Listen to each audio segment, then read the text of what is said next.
আসসালামু আলাইকুম, শুভ সকাল। আশা করি ভালো আছেন।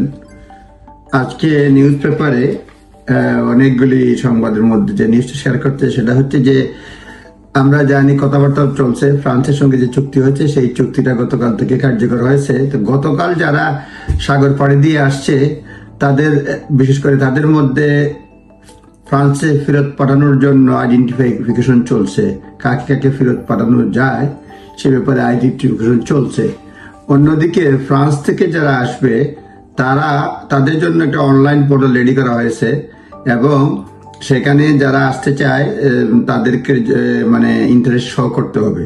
সুতরাং অনেকেই মনে করছেন এই ওয়েবসাইটটা গ্লেস্টনবারি ফেস্টিভ্যালের টিকিটের মতো হয়ে যাবে ফ্রান্সে যারা আসতে চায়। সুতরাং যাদের এখানে ফ্যামিলি লিঙ্ক রয়েছে, অ্যাসাইলাম ক্লেম করেছে, তারা এখানে আসতে পারবে। One in one out.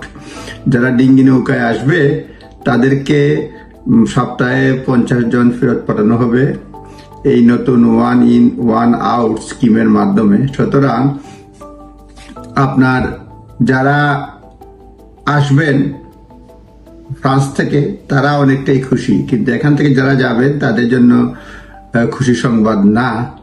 এবং দেখা গেছে যে অনেকেই বলছেন এটা তো কার্যকর তো হবে না, কারণ এখানে হিউম্যান রাইটস ক্লেম থাকলে তারা যেতে পারবেন না, তাদেরকে পাঠানো হবে না। কেউ কেউ বলছেন হুট করে হিউম্যান রাইটস ক্লেম করে দিলে তারা হয়তো তাদেরকে আটকানো যাবে। সরকার থেকে বলছেন আমরা তাকে সার্টিফাই করে দিব হিউম্যান রাইটস এর ক্লেম শক্ত নাই, ক্লিয়ারলি মানে আনফাউন্ডেড, এটা বলে দিয়ে দিব। এর বাইরে অন্যান্য নিউজ রয়েছে, যেমন আপনার ধরেন এখানে রয়েছে যে এনএইচএস এর ডাক্তাররা চাকরি করতে চায় না। এই যে এখানে এনএইচএস এর নিউজের ব্যাপারে রয়েছে এখানে যে ডাক্তাররা fifth of NHS doctor sick of Britain, অনেকেই চাকরি ছেড়ে চলে যাচ্ছে, ব্রিটেন ছেড়ে চলে যেতে চাচ্ছে। এবং অনেকে বলতেছে অস্ট্রেলিয়া বা কানাডা, এগুলো মানে অস্ট্রেলিয়া কানাডা চলে যেতে চাচ্ছে, কারণ সেখানে বেতন ভাতা বেশি। এবং সার্ভেতে জিএমসির একটা সার্ভেতে পাওয়া গেছে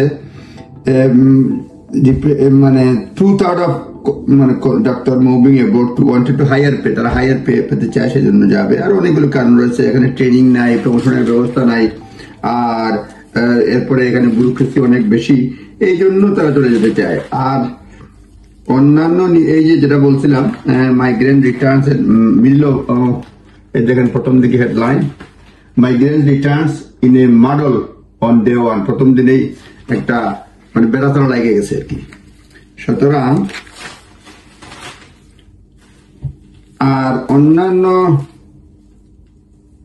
cost of wedding blame and marriage as historic low, বিয়ের খরচ বেড়ে যাওয়ায় বিয়ের সংখ্যা কমে যাচ্ছে। এখানে বলছে the cost of wedding has been blame for causing historic low in the number of married অ্যাডাল্টের সংখ্যা কমে যাচ্ছে, কারণ খরচ বেড়ে যাচ্ছে। এখানে খরচ দিয়ে বলছে এখন মানে অনেক বিয়েতেই, ছোটখাটো বিয়েতেই 15,000 পাউন্ডের বেশি লাগে, যদি এশিয়ান বিয়েতে অনেক বেশি খরচ হয়।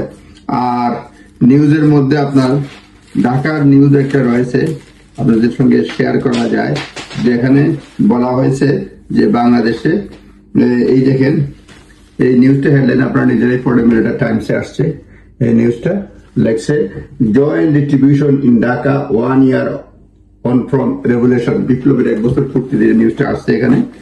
এর বাইরে যেগুলি রয়েছে সেগুলির মধ্যে রয়েছে আপনার যে